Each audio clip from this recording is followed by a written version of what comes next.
Welcome guys, आज हम Python में लूप्स पढ़ेंगे। तो हम बेसिक फॉर्म्स पढ़ेंगे। हमारे पास दो किस्म के लूप्स हैं, वाइल लूप है और फॉर लूप है। ठीक है, दोनों का स्ट्रक्चर देख लेते हैं।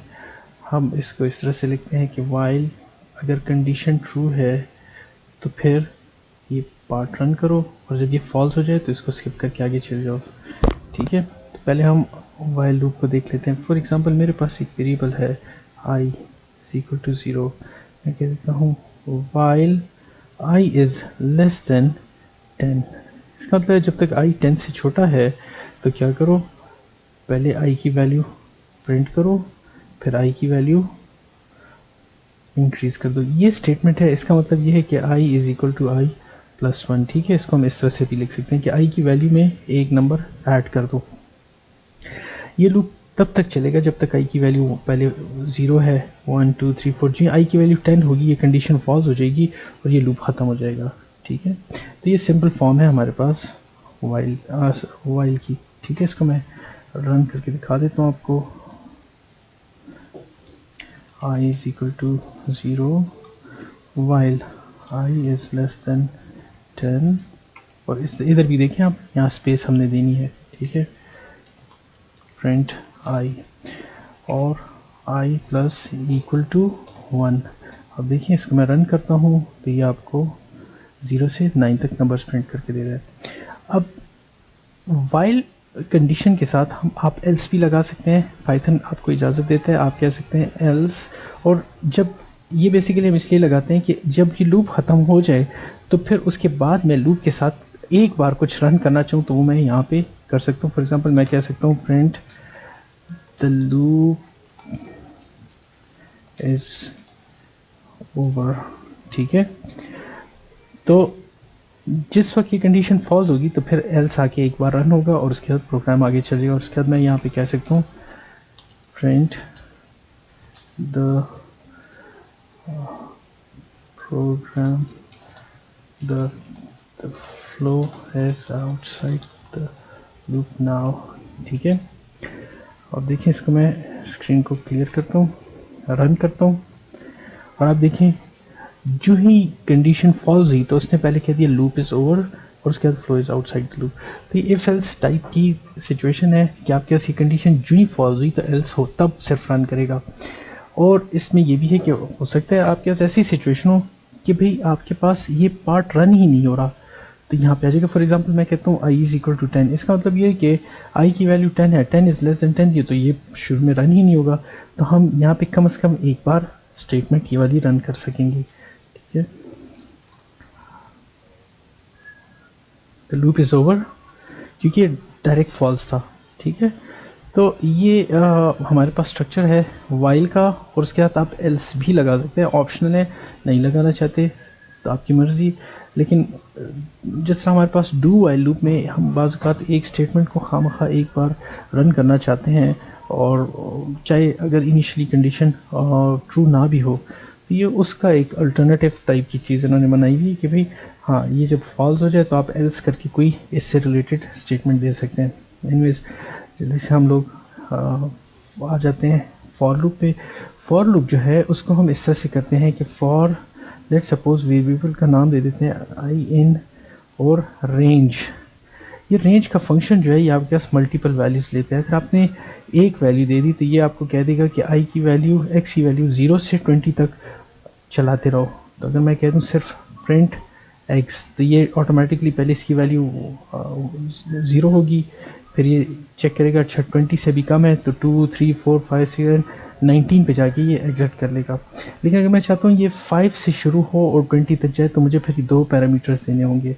ठीक है, इसका मतलब है यहाँ से इसकी वैल्यू स्टार्ट करो, इस पे एंड करो, तो ये शुरू हो जाएगा 5 6 7 8 अप टिल 19। और अगर मैं चाहता हूँ कि नहीं ये 5 से 20 तक जो जाए लेकिन हर बार 1 1 इंक्रीज़ ना हो, ये 3 3 इंक्रीज़ हो, तो मैं थर्ड पैरामीटर दे दूँगा, इसको हम बोलते हैं स्टेप, कि इतने स्टेप लेके इंक्रीज़ करती है। 5 होगा, 5 के बाद 8 9 10 11 12 13 14 अप टिल 19 चलेगा। इसको मैं आपको कोडिंग में डेमोन्स्ट्रेट कर लेता हूँ, इसमें समझ आ जाएगी आपको।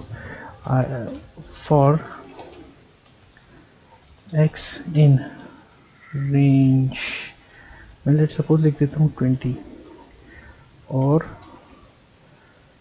प्रिंट x, इसको हम यहाँ पे रन करते हैं।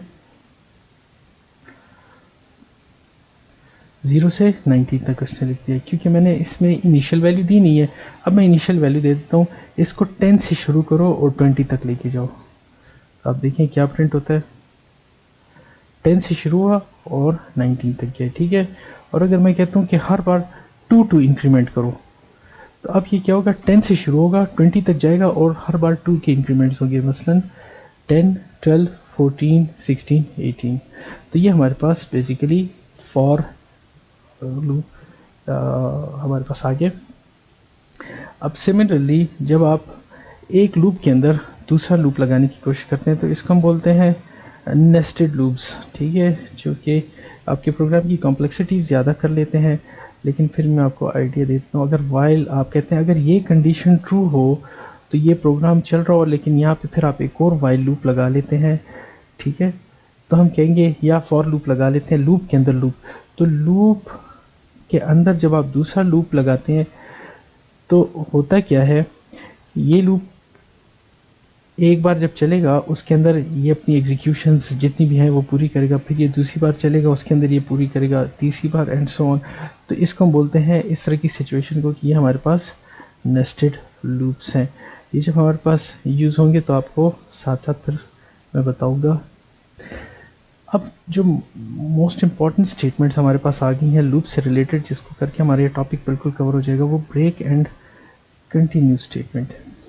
देखिए आपके पास अगर एक लूप है जो कि इस तरह से चल रहा है बार बार, ठीक है, जो ही इसको ब्रेक स्टेटमेंट मिलती है, ब्रेक स्टेटमेंट का मतलब है इसको एग्जिट कर दो, ख़त्म कर दो, लूप को यहीं पे तोड़ दो और बाहर निकलाओ। कंटिन्यू स्टेटमेंट क्या कहती है कि अगर आपके पास ये लूप चल रहा है, ठीक है, मैं कलर चेंज कर लेता हूँ ताकि पता चले। अब ये आते हो जो ही इसको यहाँ पे कंटिन्यू स्टेटमेंट मिलेगी तो ये कहेगा आगे नहीं जाना, डायरेक्ट यहाँ जाओ और दोबारा से लूप को स्टार्ट करो, ठीक है। दोबारा देख लें, कंटिन्यू स्टेटमेंट कहता है कि आपका लूप आगे जा रहा है, इसको पूरा एंड तक जाने ना दो। यहाँ पे कंटिन्यू स्टेटमेंट है, ये कहता है वापस जाओ और इसका अगली आइट्रेशन करो। अगर 5वीं आइट्रेशन है तो 6ठी पे चल रहे हो, 6ठी पे जा रहे हो तो 7वीं पे चल जाओ एंड सो ऑन।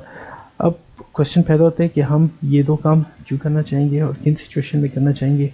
तो फॉर एग्जांपल मैं कोडिंग के अंदर आपको दिखा देता हूँ। फॉर एग्जांपल मैं कहता हूँ मेरा ये कोड बहुत सिंपल सा कोड बना देते हैं इसको कि ये 20 तक चल रहा है, ठीक है, और अगर x की वैल्यू बराबर होती है 9 के, ठीक है, या हम कहते हैं x की वैल्यू जो ही हमारे पास ऑड आ जाती है, सॉरी इवन आ जाती है, तो उसको प्रिंट ना करो, ठीक है, उसको प्रिंट ना करो, सिर्फ ऑड वैल्यूज़ को प्रिंट करो। तो हम कह देते हैं यहाँ पे कंटिन्यू। अब होगा क्या कि कंटिन्यू हमारे प्रोग्राम चलेगा, यहाँ पे आके चेक करेगा, अगर कोई वैल्यू ऑड है तो इसको स्किप कर जाएगा, उसको प्रिंट कर देगा, और अगर कोई वैल्यू इवन है तो ऊपर जंप लगा के कहेगा नेक्स्ट आइट्रेशन करो। तो ये हमारे लूप को पूरा आगे तक जाने नहीं देगा, ठीक है। आप देखें 1 3 5 7 9 एंड सो ऑन, ठीक है। अगर इसके अंदर मैं फर्दर कोई मल्टीपल लाइंस भी होती तो वो सारी की सारी स्किप हो जाती, ठीक है। इसके मुकाबले में ब्रेक क्या करते हैं, आपके लूप को उसी वक्त प्रोग्राम से निकाल लेते हैं। जी इसको पहली इवन वैल्यू मिलेगी ये प्रोग्राम को एग्जिट कर लेगा, इसको डायरेक्ट 0 चूँकि इवन है तो ये कंसिडर होता है, तो हम यहाँ पे इस तरह से कर लेते हैं। इसको हम शुरू करते हैं 1 से, ठीक है। आप देखिए 1 प्रिंट कर लेगा और 2 चूँकि हमारे पास इवन है तो आगे नहीं जाएगा। तो ब्रेक स्टेटमेंट क्या करता है, आपके प्रोग्राम को लूप से बाहर निकाल लेते हैं। कंटिन्यू आपको कहते हैं कि नहीं बाहर मत निकलो, आगे की सारी स्टेटमेंट्स छोड़ दो और वापस चले जाओ। अब ये किस जगह पे यूजुअली यूज़ होता है मैं थोड़ा सा आपको एक्सप्लेन कर देता हूँ।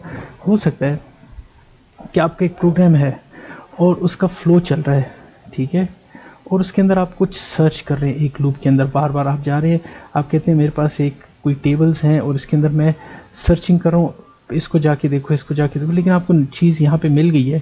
तो आप कहते हैं जब काम मेरा हो गया है तो अब मैं और इन चीज़ों को ढूंढने की जगह एग्जिट कर लूँ, अब मैं एग्जिट कैसे करूँगा, ब्रेक करके।